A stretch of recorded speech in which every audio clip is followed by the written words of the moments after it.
Norma Jean Baker's start in life was anything but glamorous.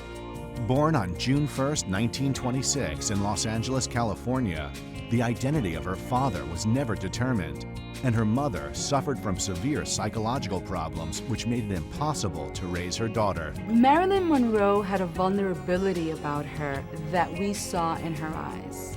There was a sweetness. But remember, she really doesn't come from great means. She was not born with a silver spoon in her mouth. Norma Jean would spend her adolescence bouncing in and out of foster homes and orphanages.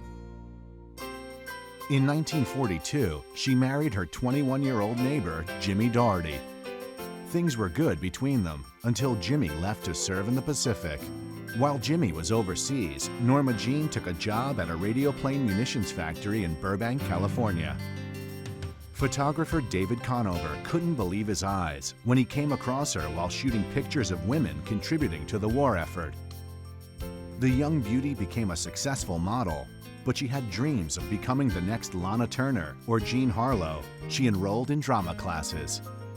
In 1946, Jimmy returned home and decided Norma Jean must choose between staying married or pursuing acting.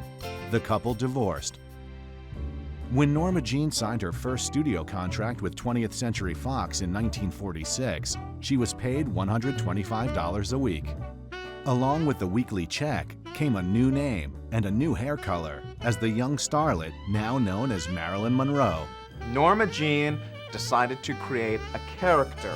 She invented a character. She dyed her hair blonde. She wore low-cut dresses. You can give yourself a new name, a new character, a new personality, and people will accept you for that. After a few years of inconsequential films, she broke out with leading roles in Gentlemen Prefer Blondes and How to Marry a Millionaire. The 27-year-old actress was now a household name and the blonde bombshell of the 50s. In 1954, retired baseball legend Joe DiMaggio asked his agent to set up a date with Marilyn. Sparks flew, and they tied the knot instantly, becoming one of the most famous couples in the world. Everyone remembers Marilyn when she was in The 7-Year Itch, and she walked over that subway grate, and the vents and the wind came up and blew her dress up, and she was just loving that moment. And the big story is Joe DiMaggio was furious, and they ended up breaking up. The two would divorce in October of '54. Despite the breakup, they remained close. By 1955, Marilyn wanted to become a serious actress. She took a hiatus from the studio grind to study under Lee Strasberg at the Actors Studio in New York City. She returned to Hollywood, starting her own film company, and found happiness away from the studio, marrying playwright Arthur Miller in 1956. Proving she could provide laughs, she knocked audiences out with her performance in Billy Wilder's 1959 classic, Some Like It Hot. In 1961, she divorced Arthur Miller.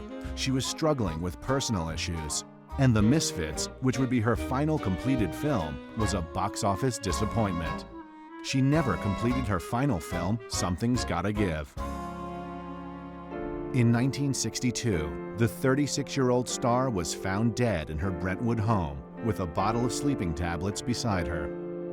Since her death, countless sex symbols have come and gone, but none have ever come close to the iconic Marilyn Monroe.